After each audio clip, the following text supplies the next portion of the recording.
वैसे तो जापान की पहचान एक शांतिप्रिय देश की है, मगर साल 2007 में जापान में एक ऐसी घटना को अंजाम दिया गया था जिसने पूरे जापान के साथ साथ ब्रिटेन को भी हिला कर रख दिया था। यह घटना जितनी दुखद थी, इस घटना को अंजाम देने वाला अपराधी उतना ही शातिर था। इस अपराधी को पकड़ने के लिए पुलिस ने 60 लाख रुपए के नाम की घोषणा तक कर दी थी।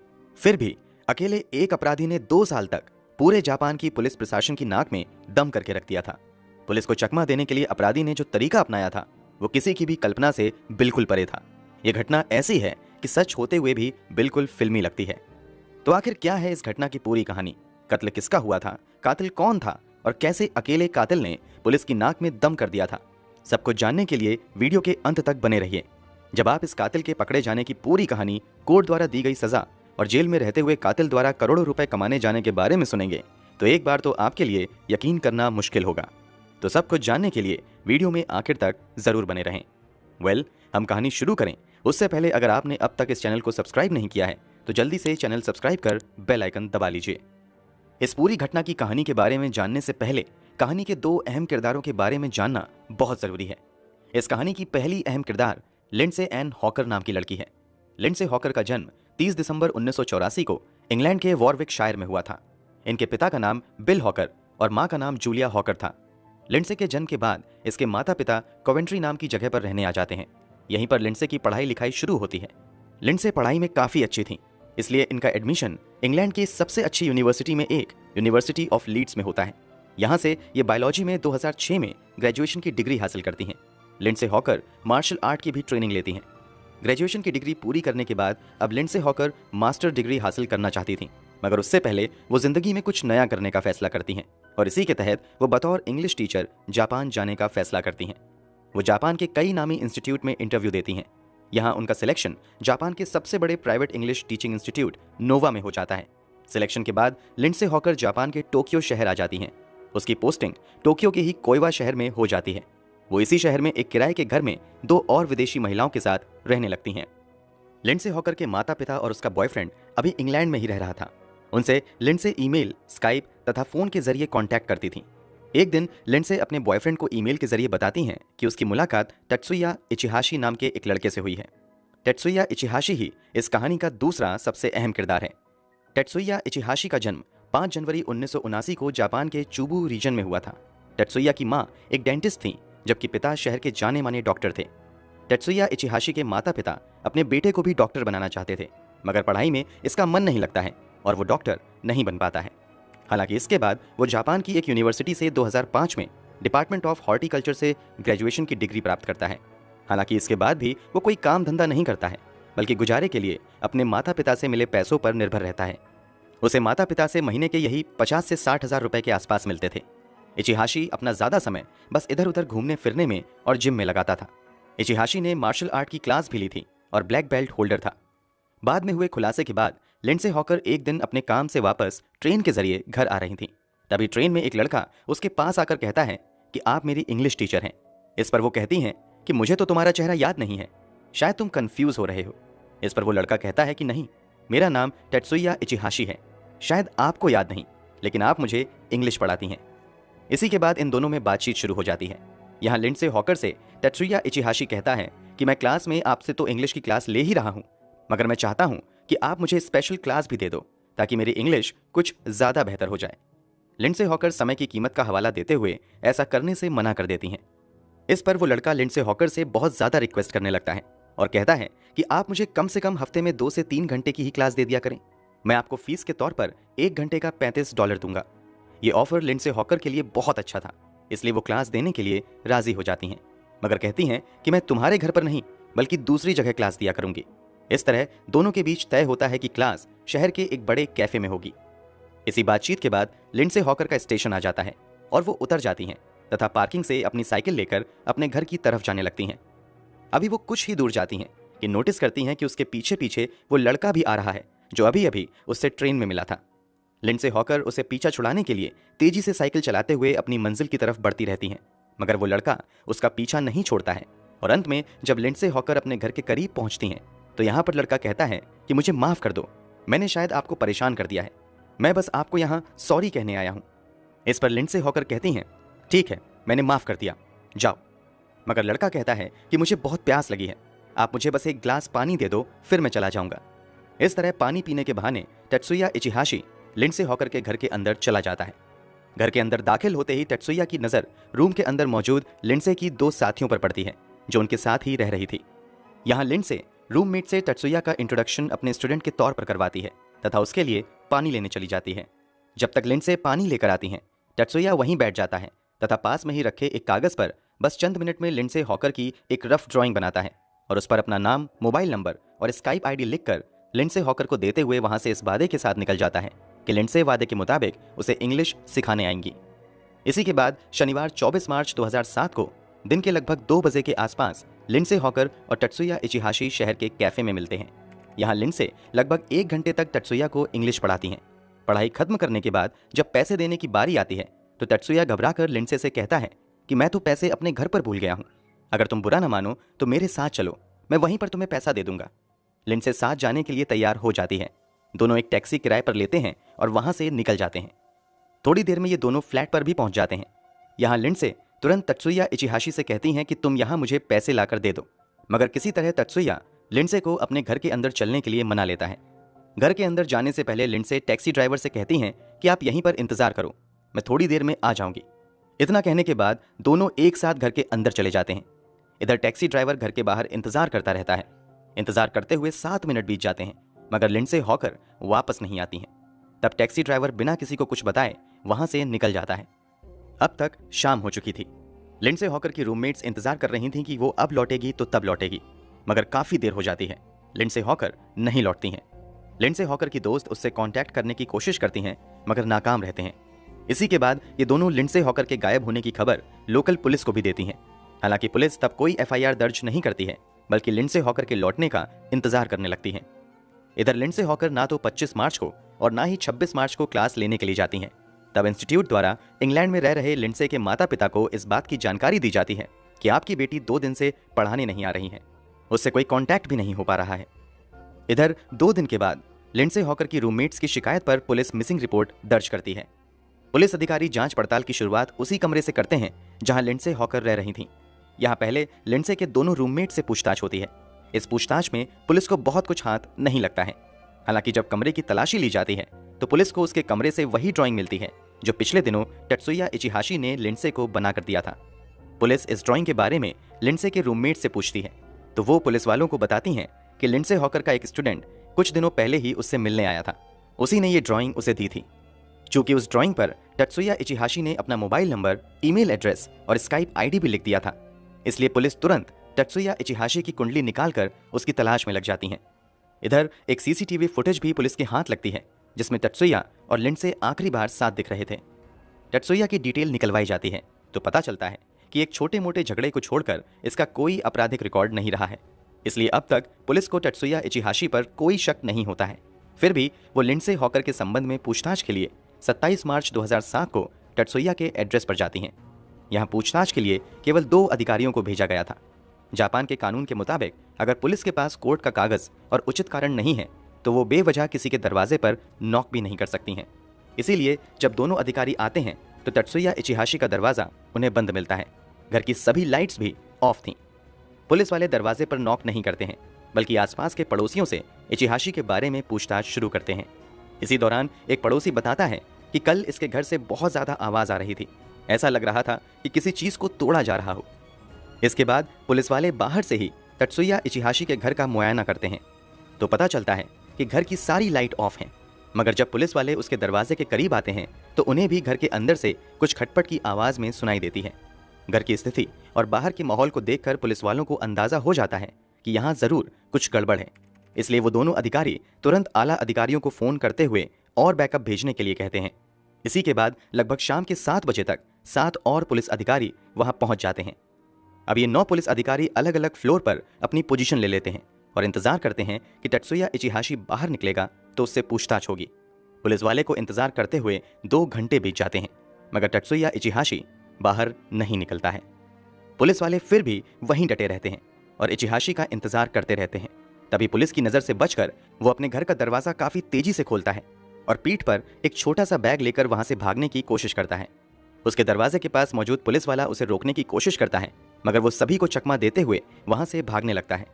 कुछ अधिकारी निचली फ्लोर पर भी तैनात किए गए थे, मगर ऊपर मौजूद पुलिस वाला नीचे के पुलिस अधिकारियों को टत्सुया इचिहाशी के भागने की जानकारी नहीं दे पाता है, क्योंकि उस समय इन पुलिस अधिकारियों के पास वॉकी टॉकी या कम्युनिकेशन रेडियो नहीं होता है। इस तरह सभी को चकमा देते हुए टत्सुया इचिहाशी वहां से फरार हो जाता है। इचिहाशी के भाग जाने के बाद पुलिस की एक टीम तुरंत घर के अंदर जाती है। घर के अंदर की हालत बहुत ही ज्यादा खराब थी। सामान इधर उधर बिखरा पड़ा हुआ था, जबकि बाथरूम से बाथटब गायब था। ऐसा लग रहा था कि उसे आजकल में ही तोड़कर वहां से निकाला गया है। जब पुलिस वाले घर की तलाशी लेते हुए बालकनी तक पहुंचते हैं तो उन्हें बालकनी में बाथटब दिखाई देता है। वो बाथटब बालू और धूल मिट्टी से भरा हुआ था। जब पुलिस वाले उस बालू और मिट्टी से भरे बाथटब की तलाशी लेते हैं तो सभी के सभी सहम जाते हैं। बाथटब में लिंडसे हॉकर की लाश पड़ी हुई थी। लिंडसे के शरीर पर बहुत ही गहरे जख्म के निशान थे। उसके सर के बालों को पूरी तरीके से शेव कर दिया गया था। शरीर पर कोई कपड़ा नहीं था। जिस बाथटब में ये शव रखा गया था उसमें बालू और धूल मिट्टी के अलावा कई तरह के डीकंपोजिंग एलिमेंट्स भी मिले हुए थे। ये डीकंपोजिंग एलिमेंट्स शव को जल्द से जल्द नष्ट करने के लिए रखे गए थे। अब तक पुलिस को इतना तो समझ आ गया था कि टत्सुया इचिहाशी ने लिंडसे हॉकर की हत्या कर दी है तथा वो वहां से भाग निकलने में कामयाब हो गया है।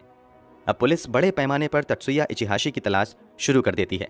शहर में इचिहाशी के पोस्टर लगा दिए जाते हैं। पुलिस ताबड़तोड़ छापेमारी करती रहती है, मगर कहीं भी कोई कामयाबी नहीं मिलती है। इसी बीच 29 मार्च 2007 को पुलिस वालों को टत्सुया इचिहाशी के अपार्टमेंट के पीछे एक बड़ी सी शॉपिंग ट्रॉली मिलती है। जांच में खुलासा होता है कि इस ट्रॉली का उपयोग लिंडसे हॉकर के शव को नष्ट करने के लिए लाए गए मिट्टी के थैले को लाने के लिए किया गया है।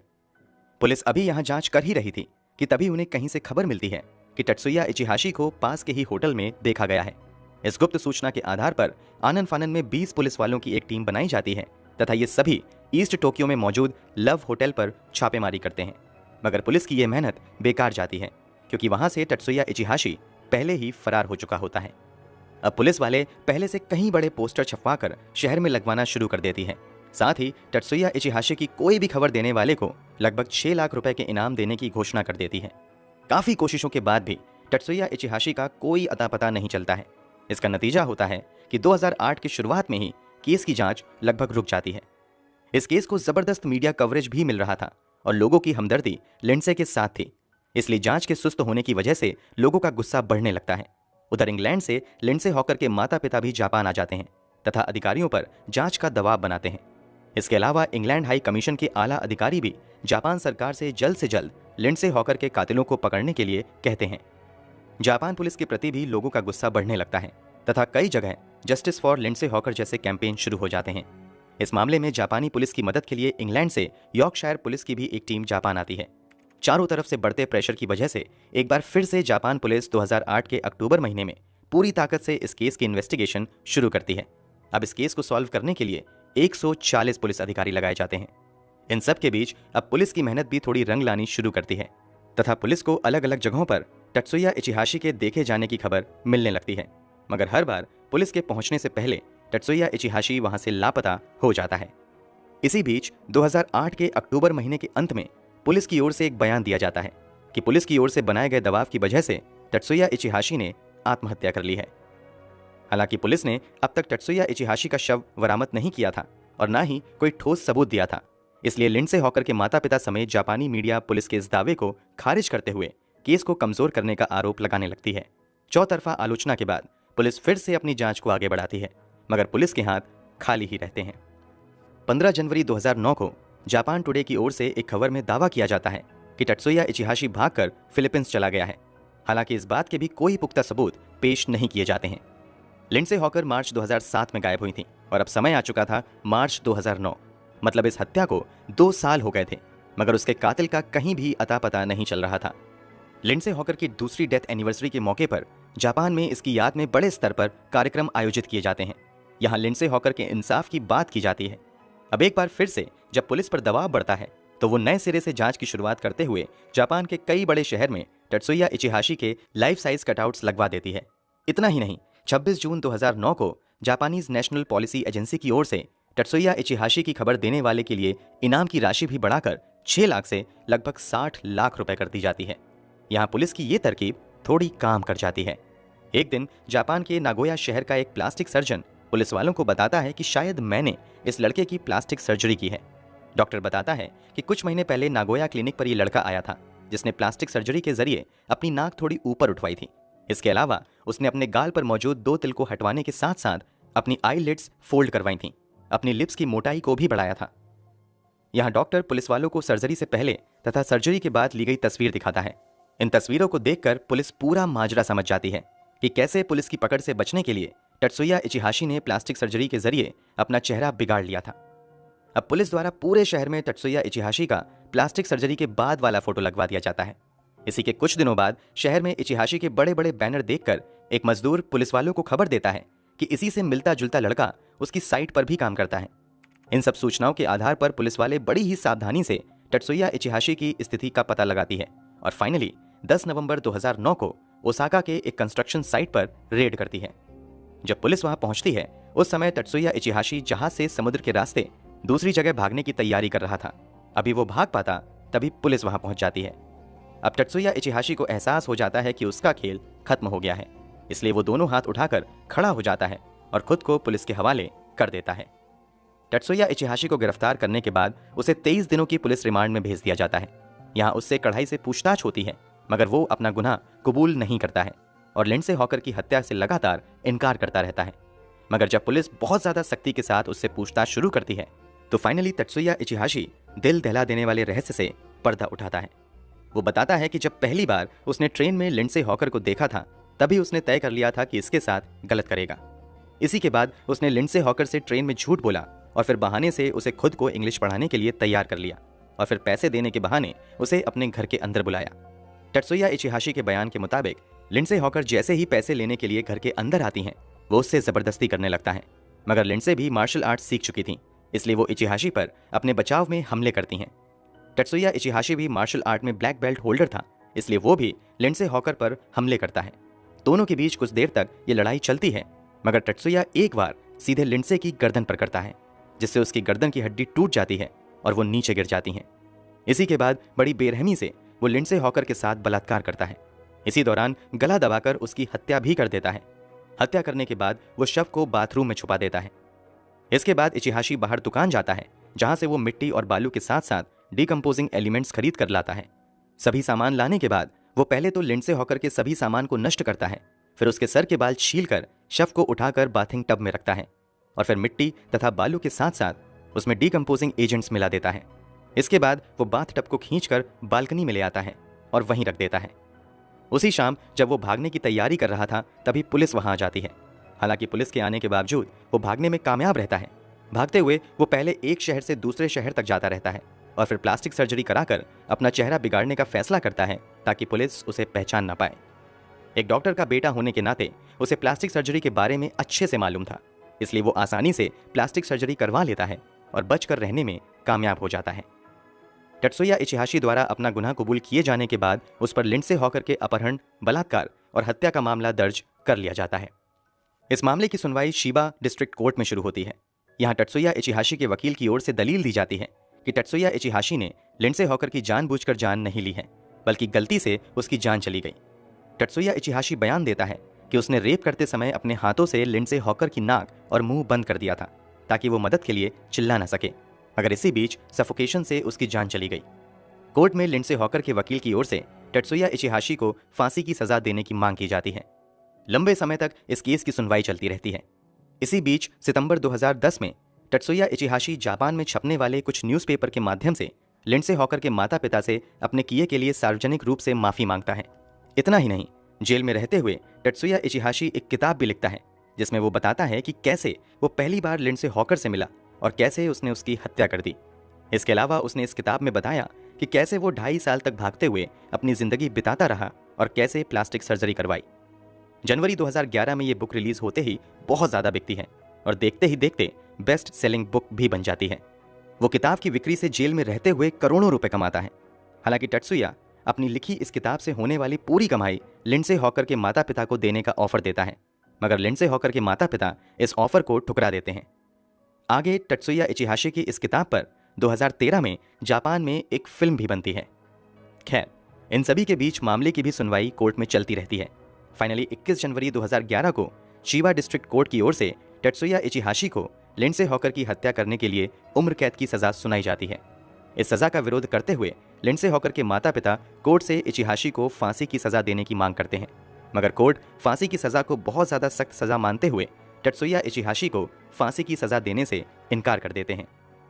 कोर्ट की ओर से कहा जाता है कि फिलहाल इचिहाशी की उम्र 32 साल है और संभव है कि वो आगे सुधर सकता है, इसलिए उसे एक मौका जरूर देना चाहिए। कोर्ट की इस टिप्पणी की काफी आलोचना होती है। लोगों का कहना था कि जब 32 साल के बेरहम कातिल इचिहाशी का फ्यूचर है, तो क्या मरने वाली 22 साल की लिंडसे हॉकर का कोई फ्यूचर नहीं था? क्या उसके फ्यूचर की कोई वैल्यू नहीं थी? कोर्ट इन दलीलों को नजरअंदाज करते हुए इचिहाशी के उम्र कैद की सजा को बरकरार रखता है। फिलहाल टत्सुया इचिहाशी जेल में अपनी उम्र कैद की सजा काट रहा है। दोस्तों, टत्सुया इचिहाशी को कोर्ट द्वारा दी गई इस सजा पर आपकी क्या राय है? कमेंट बॉक्स में जरूर बताएं। अगर आपको हमारी मेहनत पसंद आई हो तो इस वीडियो को लाइक करते हुए शेयर भी करें। अगर आपने अब तक इस चैनल को सब्सक्राइब नहीं किया है तो जल्दी से चैनल को सब्सक्राइब कर लें, बेल आइकन दबाकर नोटिफिकेशन जरूर ऑन कर लें। मिलते हैं क्राइम की दुनिया से जुड़ी ऐसी ही एक और सच्ची कहानी के साथ अगली वीडियो में। धन्यवाद।